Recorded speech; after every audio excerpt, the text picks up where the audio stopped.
ನಿವೇಶನ ರಹಿತ ಬಡ ಕುಟುಂಬಗಳಿಗೆ ಆಶ್ರಯ ಸೈಟ್ಗಳ ಹಂಚಿಕೆ ಪ್ರಕ್ರಿಯೆಯನ್ನು ಸಂಪೂರ್ಣ ಪಾರದರ್ಶಕವಾಗಿ ಕಾನೂನು ಹಾಗೂ ಸಂವಿಧಾನದ ಚೌಕಟ್ಟಿನೊಳಗೆ ನಡೆಸಲಾಗುವುದು ಎಂದು ಶಾಸಕ ಎಚ್.ಕೆ. ಸುರೇಶ್ ಹೇಳಿದ್ದಾರೆ. ಪಟ್ಟಣದ ಪುರಸಭೆ ಅಧ್ಯಕ್ಷರ ಕಚೇರಿಯಲ್ಲಿ ನಡೆದ ಆಶ್ರಯ ಸಮಿತಿ ಸಭೆಯ ಅಧ್ಯಕ್ಷತೆ ವಹಿಸಿ ಮಾತನಾಡಿದ ಅವರು, ಈಗಾಗಲೇ ಆಶ್ರಯ ಸೈಟ್ಗಳಿಗೆ ಸಂಬಂಧಿಸಿದ ಅರ್ಜಿಗಳನ್ನು ಸ್ವೀಕರಿಸಲಾಗಿದ್ದು, ಪುರಸಭೆ ಸಿಬ್ಬಂದಿ ಪರಿಶೀಲನೆ ನಡೆಸುತ್ತಿದ್ದಾರೆ. ಯಾವುದೇ ರೀತಿಯ ಅಕ್ರಮ ತಾರತಮ್ಯ ಅಥವಾ ಪಕ್ಷಪಾತಕ್ಕೆ ಅವಕಾಶ ನೀಡದೆ ಅರ್ಹ ಫಲಾನುಭವಿಗಳನ್ನು ಆಯ್ಕೆ ಮಾಡಿ ನ್ಯಾಯಯುತವಾಗಿ ಸೈಟ್ಗಳನ್ನು ಹಂಚಿಕೆ ಮಾಡಲಾಗುವುದು ಎಂದರು. ಬೇಲೂರು ವಿಧಾನಸಭಾ ಕ್ಷೇತ್ರದಲ್ಲಿ ಲಭ್ಯವಿರುವ ಸುಮಾರು 135 ಆಶ್ರಯ ಸೈಟ್ಗಳನ್ನು ಪಾರದರ್ಶಕವಾಗಿ ಹಂಚಿಕೆ ಮಾಡುವ ಉದ್ದೇಶ ಹೊಂದಿದ್ದು, ಅರ್ಜಿ ಸಲ್ಲಿಸುವ ಪ್ರಕ್ರಿಯೆ ಸಂಪೂರ್ಣ ಉಚಿತವಾಗಿರಲಿದೆ. ಯಾವುದೇ ರೀತಿಯ ಅರ್ಜಿ ಶುಲ್ಕವನ್ನು ವಿಧಿಸುವುದಿಲ್ಲ ಎಂದು ಸ್ಪಷ್ಟಪಡಿಸಿದರು. ಅತಿ ಶೀಘ್ರದಲ್ಲಿ ಗುಡಿಸಲು ಮುಕ್ತ ಅಭಿಯಾನಕ್ಕೆ ಚಾಲನೆ ನೀಡಲಾಗುವುದು. ಫಲಾನುಭವಿಗಳ ಆಯ್ಕೆಯನ್ನು ಲಾಟರಿ ಎತ್ತುವ ಮೂಲಕ ನಡೆಸಿ ಯಾರಿಗೂ ಅನ್ಯಾಯವಾಗದಂತೆ ನಿವೇಶನ ಹಂಚಿಕೆ ಮಾಡಲಾಗುವುದು ಎಂದು ತಿಳಿಸಿದರು. ರಾಯಪುರ ಹಾಗೂ ಬಂಟೇನಹಳ್ಳಿ ಗ್ರಾಮಗಳ 231 ನಿವೇಶನಗಳ ಪ್ರಕರಣ ನ್ಯಾಯಾಲಯದಲ್ಲಿ ಜನರ ಪರವಾಗಿ ಇತ್ಯರ್ಥಗೊಂಡಿದ್ದು, ಈ ಎಲ್ಲ ನಿವೇಶನಗಳನ್ನು ಅರ್ಹ ಬಡ ಕುಟುಂಬಗಳಿಗೆ ಪಾರದರ್ಶಕವಾಗಿ ಹಂಚಿಕೆ ಮಾಡಲಾಗುವುದು.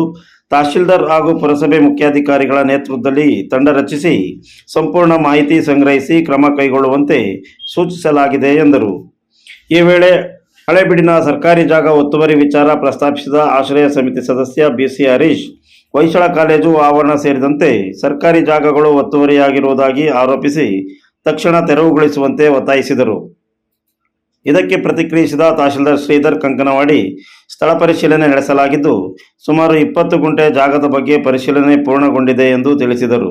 ಇದಕ್ಕೆ ಮಧ್ಯಪ್ರವೇಶಿಸಿದ ಶಾಸಕ ಸುರೇಶ್, ಸರ್ಕಾರಿ ಜಾಗವನ್ನು ಗುರುತಿಸಿ ಆಗಸ್ಟ್ 8ರ ಒಳಗೆ ವಶಕ್ಕೆ ಪಡೆದು ಸಾರ್ವಜನಿಕರಿಗೆ ನ್ಯಾಯ ಒದಗಿಸುವಂತೆ ಅಧಿಕಾರಿಗಳಿಗೆ ಕಟ್ಟುನಿಟ್ಟಿನ ಸೂಚನೆ ನೀಡಿದರು. ಪುರಸಭೆಯ 18 ಮಳಿಗೆಗಳ ಹಂಚಿಕೆಯಲ್ಲಿ ಭ್ರಷ್ಟಾಚಾರ ನಡೆದಿರುವ ಬಗ್ಗೆ ಸಾರ್ವಜನಿಕರಿಂದ ದೂರುಗಳು ಬಂದಿದ್ದು, ಸಂಬಂಧಿಸಿದ ಎಸ್ಒಪಿ ತಡೆ ಹಿಡಿಯಲಾಗಿದೆ.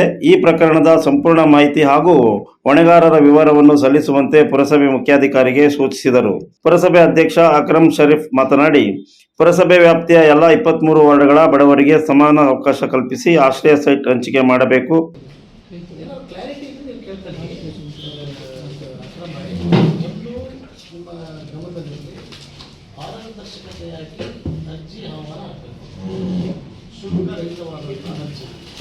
ಅದನ್ನು ಪೇಪರ್ ನೋಟಿಫಿಕೇಶನ್ ಆಗಬೇಕು.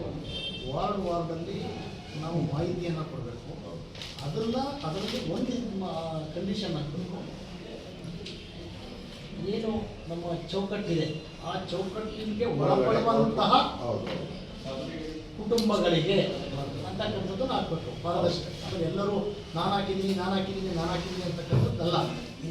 ಇದಕ್ಕೆ ಒತ್ತನ್ನು ಕೊಡ್ತಕ್ಕಂಥದ್ದು ನಾವು ಮಾಡಬೇಕು. ಅರ್ಜಿ ತಗೋಬೇಕಾದ್ರೆ ಕಾನೂನು ಅರ್ಜಿ ತಗೊಂತಿರಲ್ಲ, ಅದೆಲ್ಲ ಡಾಕ್ಯುಮೆಂಟ್ ಸಮೇತ ಸರ್ಕ್ಯುಲರ್ ಪ್ರಕಾರ ಕಂಡೀಷನ್ಸ್ ಮೆನ್ಷನ್ ಮಾಡಿ ಕಂಡೀಷನ್ಸ್ ಪೇಪರಲ್ಲೇ ಹಾಕ್ತಾರೆ. ಅವಾಗ ಒಂದಿಷ್ಟು ಏನಾಗುತ್ತೆ, ಅರ್ಜಿ ಹಾಕೋರು ಆಗ್ತಾನೆ ಇರೋರು ಸುಮ್ಮನೆ ಹಾಕಿಲ್ಲ, ಸುಮ್ಮನೆ ಹಾಕಿ ಸ್ವಾಮಿ ಅರ್ಜಿ ಹಾಕಿದ್ದು ಅಂತಕ್ಕಂಥದ್ದು ಬೇಡ. ಇದನ್ನು ಒಂದನ್ನು ಮಾಡಿ. ಈಗ ಮೊದಲನೇ ಹಂತದಲ್ಲಿ ಈಗೇನು ರಾಯಪುರದೊಳಗೇನೋ ಲಾಟ್ರಿ ಸಿಸ್ಟಮ್ ಮಾಡಿಲ್ಲ, ಆಯಿತು, ಸೈಟ್ ಹಂಚಿಕೆ ಮಾಡ್ತಿಲ್ಲ, ಅವ್ರನ್ನ ಅಲ್ಲಿಂದ ಇದಾಗಲ್ಲ. ಹೊಳೆಬೀದಿಯಲ್ಲಿ ಜನವಸತಿ ನಡುವೆ ಕಾರ್ಯನಿರ್ವಹಿಸುತ್ತಿರುವ ಕೋಳಿ ಅಂಗಡಿಗಳನ್ನು ಒಂದೇ ಸ್ಥಳಕ್ಕೆ ಸ್ಥಳಾಂತರಿಸುವ ಅಗತ್ಯವಿದೆ ಎಂದು ಹೇಳಿದರು. You are watching TV 46 News Kannada.